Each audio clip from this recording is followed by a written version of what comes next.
Brought to you by Agilus Diagnostics.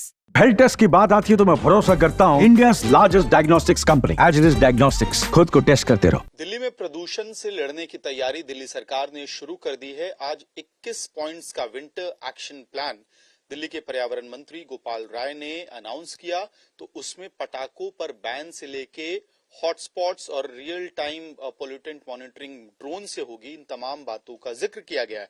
लेकिन जो असली मुद्दा है जिस पे पूरा फोकस जा रहा है वो है ऑड इवन आर्टिफिशियल रेन। हमारे साथ हैं दिल्ली के पर्यावरण मंत्री गोपाल राय। सर, लंबी लिस्ट है, 21 पॉइंट्स का आपने एक बैटल प्रोग्राम बनाया है पोल्यूशन से लड़ने के लिए, लेकिन निगाह ऑड इवन पे जा रही है। दिल्ली वालों को फिर से वो डर सताएगा, क्या ऑड इवन दिल्ली में आने वाला है? अगर आएगा तो कौन सा विंडो है जब आप लोग इसको लेके तैयारी कर रहे हैं? देखिए, सबसे पहले तो मैं दिल्ली वालों को ये सूचना देना चाहता हूँ कि अरविंद केजरीवाल जी की सरकार बनने के बाद दिल्ली वालों के सहयोग से जो प्रयास हो रहा है, जो सक्रियता दिल्ली वालों ने दिखाई है, उसके परिणाम स्वरूप 34% से ज्यादा प्रदूषण का स्तर कम हुआ है। ये मैं आंकड़ा दिखाना चाहता हूँ। ये इसलिए दिखा रहा हूँ कि दिल्ली वालों के मन में कई बार होता है कि हम कर तो इतना रहे हैं बट होता कुछ नहीं है। तो उनको बताना चाहता हूँ कि आपके प्रयास का, आपके सहयोग का असर हो रहा है, और ये जितना ही हम सब मिलकर प्रयास करेंगे उतना ही और ज्यादा होगा। इसीलिए इस बार जो पूरा विंटर एक्शन प्लान है उसकी थीम सरकार ने रखी है, मिलकर चलें, प्रदूषण से लड़ें, जिससे और हम प्रभावी तरीके से इसे कम कर सकें। जहां तक विंटर एक्शन प्लान पिछले साल 14 पॉइंट का था, इस बार हमने 21 पॉइंट किया है। उसमें खासतौर से जो नए मेजर्स पे सरकार ने जो फोकस किया है, उसमें एक हॉट स्पॉट जो हमारे उसकी जो समस्या है कि नॉर्मल जब दिल्ली में AQI 300 होता है तो हॉट स्पॉट पे 450 होता है। लगभग 125 से 150 का वो वहां पे जंपिंग होता है और वो पूरे दिल्ली के AQI के लेवल को बढ़ा देता है। तो उस पे हम पिछले बार से ही फोकस कर रहे हैं। इस बार ड्रोन से उसकी मॉनिटरिंग के लिए हमने प्लान बनाया है कि जिससे कि वहां पर ये देखा जा सके कौन कौन सोर्स हैं जहां से वो प्रदूषण का स्तर जो है वो बढ़ रहा है, उसको नियंत्रित किया जा सके। दूसरा जो मेजर हमने निर्णय लिया है, अब तक जो हमारा जो पूरा एक्शन प्लान था वो जो फॉलो नहीं कर रहा है उसको पनिश करने का था। लेकिन ये काफी डिस्कशन के बाद आया कि जो अच्छा कर रहा है वो निगलेक्ट हो रहा है। उसके लिए सरकार ने हरित रत्न अवार्ड देने का निर्णय लिया है इस बार से। जो भी व्यक्ति हो, एजेंसी हो, कंपनी हो, सरकारी अधिकारी हो, जो अच्छा वर्क करेंगे उनको जो है उनको सम्मान किया जाएगा। ऑड इवन को लेके चिंताएं, क्योंकि आप खुद कह रहे हैं कि नवंबर 1 से लेके 15 तक दिल्ली में स्थिति जो है वो क्रिटिकल होने की संभावनाएं अभी से बन रही हैं। तो क्या ये वही विंडो होगा जब ऑड इवन शायद आप लोग लागू कर सकते हैं? और कितना AQI का एक आपने स्टैंडर्ड? देखिए, नॉर्मली जो होता है जब सीवियर प्लस कैटेगरी में जाती है एयर क्वालिटी इंडेक्स, तो उस समय इमरजेंसी मेजर की जरूरत होती है, क्योंकि वो सिचुएशन ऐसी होती है कि जब हवा पूरी तरह से रुक जाती है, टेम्परेचर डाउन हो जाता है और बारिश नहीं होती है। ऐसे में जितने पोल्यूटेंट है, जितने प्रदूषण के कण हैं, वो ऊपर वायुमंडल में जाने की जगह वो सतह पे आ जाते हैं, एक लेयर पैदा हो जाती है। तो ऐसे स्थिति में इमरजेंसी मेजर्स की जरूरत है। ऑड इवन पहले हमने किया है, इस बार भी हम उसकी तैयारी शुरू कर रहे हैं। अगर इमरजेंसी सिचुएशन आती है तो फिर उन परिस्थितियों के अनुसार हम निर्णय लेकर के आगे बढ़ेंगे। दूसरा, आर्टिफिशियल रेन। पिछली बार IIT कानपुर ने ये प्रस्ताव सरकार के सामने रखा था, अरविंद जी के से उनकी मीटिंग हुई थी, उसके बाद हमने शुरू किया। लेकिन बाद में हमने देखा कि उसके लिए दिल्ली चूंकि राजधानी है देश की, तो यहाँ बहुत सारी सेंट्रल गवर्नमेंट की परमिशन चाहिए, तो वो चीज हासिल करना शॉर्ट टर्म में मुश्किल था।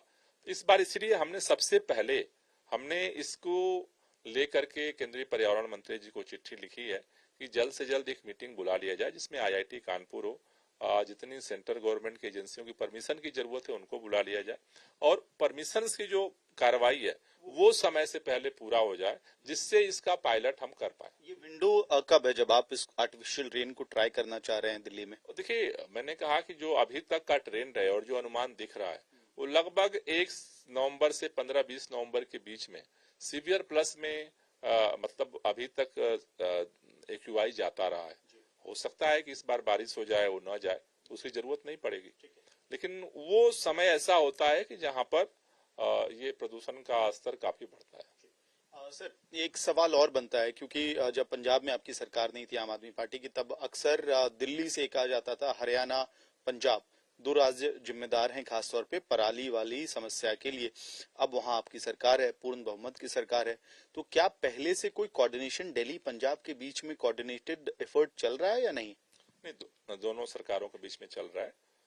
दिल्ली के अंदर तो हम जो भी बायोडिकम्पोजर का छिड़काव सफलतापूर्वक करते हैं, इस बार भी 5000 एकड़ में हम उसकी करने की तैयारी कर चुके हैं, अब शुरू करने जा रहे हैं। पंजाब में आज ही हमारी मुख्यमंत्री भगवंत मान जी से बात हुई है और वो लोग भी पिछली बार हमारी सरकार बनने के बाद 50% पराली जलने की घटनाओं में कमी आई है। अभी आज जो उन्होंने कहा कि इसको और कम करने के लिए हम लोग अपनी योजना जो है वो तैयार कर रहे हैं।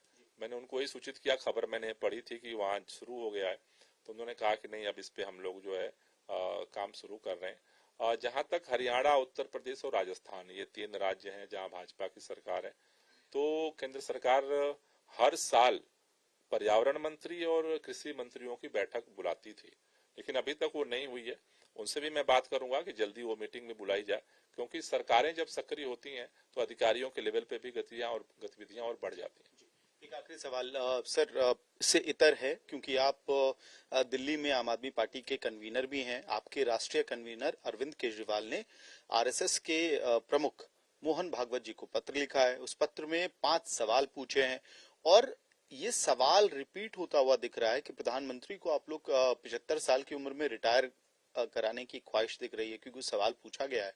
और दूसरा ये रिमाइंडर कि आरएसएस बीजेपी की मदर ऑर्गेनाइजेशन है और क्या जिस तरह के आरोप अरविंद केजरीवाल ने पत्र में लगाए हैं, क्या उसको अप्रूव करती है आरएसएस? क्या आरएसएस प्रमुख मोहन भागवत उन आरोपों की वजह से दुखी हैं या नहीं? ये जो राजनीति का एक नया ट्रेंड आप लोग शुरू कर रहे हैं, इसके पीछे का कारण क्या है और क्या प्रधानमंत्री, आप लोगों की ख्वाहिश है कि प्रधानमंत्री 75 साल की उम्र में रिटायर कर जाए?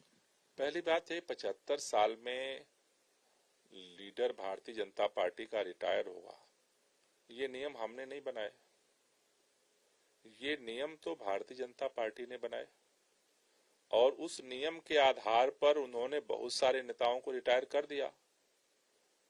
ये तो सबके संज्ञान में है। अब प्रश्न आता है कि अरविंद केजरीवाल को मुख्यमंत्री पद छोड़ देना चाहिए, लेकिन भारतीय जनता पार्टी के नियम के अनुसार 75 साल बाद रिटायर होने के लिए प्रधानमंत्री जी को नहीं छोड़ना चाहिए। ये जो double standard Bharatiya Janata party अपना रही है, उसको लेकर के प्रश्न है। अरविंद केजरीवाल जी ने जो प्रश्न उठाए, उनका कोई व्यक्तिगत प्रश्न नहीं है, पार्टी का केवल प्रश्न नहीं है, इस देश के हर नागरिक के मन में ये प्रश्न है। क्या भारतीय लोकतंत्र जिंदा रह सकता है जिस रास्ते पर भारतीय जनता पार्टी चल रही है? क्या कल कोई ताकतवर और पार्टी आ जाए और उसके पास इतना दौलत हो जाए और सत्ता की ताकत हो जाए कि भाजपा की सारी सरकारों को तोड़ ले, सारे विधायकों को खरीद ले? कल दुनिया की कोई ऐसी ताकत आ जाए जो सारे सांसदों को खरीद ले? फिर भारत के लोकतंत्र का क्या होगा? भारत का संविधान, भारत का लोकतंत्र हमारे देश की आत्मा है।